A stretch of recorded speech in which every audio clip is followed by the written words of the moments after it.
Having been away from Singapore in the past few months, I really miss Singapore food and of course the hawker center food as well. Some of my favorite hawker centers in Singapore are Potong Pasir, Maxwell, and Lau Pa Sat. In the Bay Area near where I stay, there are only 2 Singapore or Malaysian restaurants. So today I'm going to show you how much it costs to order a Singapore or Malaysian meal in the Bay Area and how they taste. And don't forget to hit the like button and subscribe for more similar contents that would really help my YouTube algorithm. It's called Banana Leaf Restaurant. So let's go check out their menu. Hainanese chicken, that is $17.5. They still charge other fees like service fees, delivery fees, tips, and taxes. So you probably need to add around another like $4 on each dish. One of my favorite food is this Popiah, Penang Popiah, Roti Prata as well. Some of this menu, I'm not sure. I've never seen this in Singapore, for example, like this mango chicken. So this one is some veggie with the dry shrimp paste. It tastes really good. I'll get this one as well. Kangkong, how much is that? Oh wow, kangkong is expensive.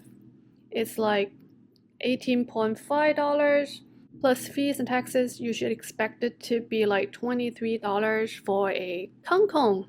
That's quite expensive because it's purely veggie. You don't have any meats at all. So let me tell you what I ordered so far. I ordered 3 appetizer, Popiah, Roti, and Saute. And I ordered 1 chicken rice and also 1 vegetable, which is kangkong. And the total comes down to $83.74. And this is actually after the discount code. So if I didn't have discount for the delivery fees and service fees, I would need to pay extra $15 more. And there's another fee I need to pay, which is the tips. Tips is very important in the US because the delivery people don't really make salaries. A large amount of their income is actually based on tips. And usually you pay about 15% tips. So by adding the 15% tips, my total bill comes down to $93.74. And think about if I didn't have the discount code, I would need to pay an extra $15 more. So my total would come down to $110 for a very simple Singapore meal in the US. And this is not fine dining, it's really simple homemade Singapore meal. That's how much you're paying. And think about how much you're paying if you order this meal in Singapore. Comments below. Just got the food here. Let's take a look. So they're actually quite organized with my name on it. This one is roti. This one, chicken rice. This one, popiah. And this one, saute. So this is like everything you get with $110 in the US. Hainanese chicken rice, popiah, that looks a little different. Saute, the roti, kangkong. And this is the rice for the chicken rice. Bon appetit! So today I actually ordered like 3 appetizers. Now let's try the saute first. I'll get the beef one.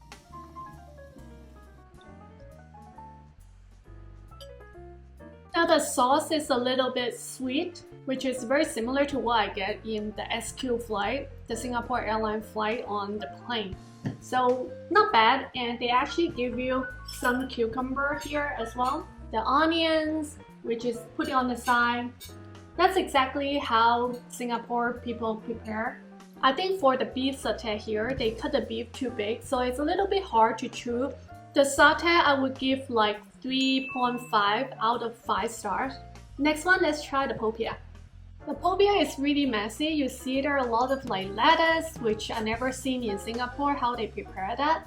Because usually they put like radish and you don't get to see any radish here. It's interesting that they put like lettuce and also some eggs inside. Oyster sauce probably. I'm just gonna like put it here. That's their popiah. Oops, falling apart. It's all like falling apart. This is the current situation. The popiah I would give like 2.5 out of 5 stars. Now the next one, let's try roti. They make it kind of like solid, you can see. It's quite hard to split it.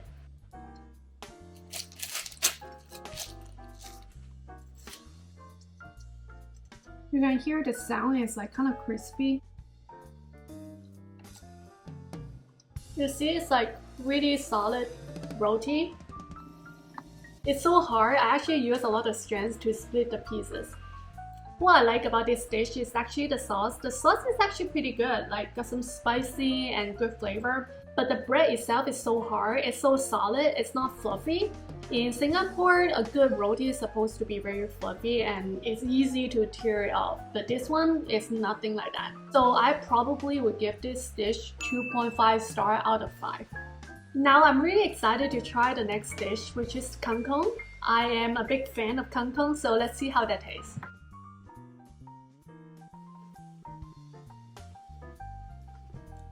The kangkong is actually pretty good. I would give 4 out of 5. The reason why I give 4 but not 5 is that the taste is almost on the spot with like some dry shrimp and some samba. What I don't like about this dish is that the veggie is not very fresh, so it's a little bit old and hard to chew. Now the last one is chicken rice. Let's try this Hainanese chicken rice. So they give me 2 types of sauces. One is a spicy one, and the other one is kind of like soy sauce. And this is the rice. I'm going to eat it with the rice.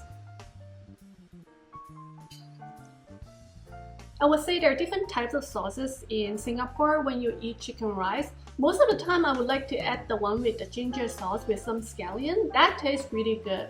And this spicy sauce is not bad, but it's different from the Singapore spicy sauce because this one is actually sour and spicy. I think they add too much vinegar into the spicy sauce. By adding the vinegar, it actually tastes more fresh in the dish. So I would say it's not bad to have this spicy sauce, it's just different from the one in Singapore. So this is the spicy sauce, and that's the soy sauce. The chicken itself doesn't taste the same as how Singaporeans make it because this chicken just tastes like a normal steamed chicken. So I didn't taste anything special like the Hainanese chicken rice. But overall, this chicken rice dish, I will rate it 3.5 to 4 star out of 5 because it's actually not bad. It just doesn't taste the same as the Singapore chicken rice. So yeah, these are the Singapore hawker center food in the Bay Area. You can see this cost me 110 US dollar. I would say out of all these dishes, the one that tastes similar to what I ate in Singapore is the kangkong and the sauté. The other one don't really taste the same, although they taste very differently from the one I ate in Singapore or Malaysia. I'm still very happy with this meal because it's really hard to find Singapore or Malaysian food in the Bay Area. So yeah, now I'm going to finish all this. Some of my favorite hawker centers in Singapore are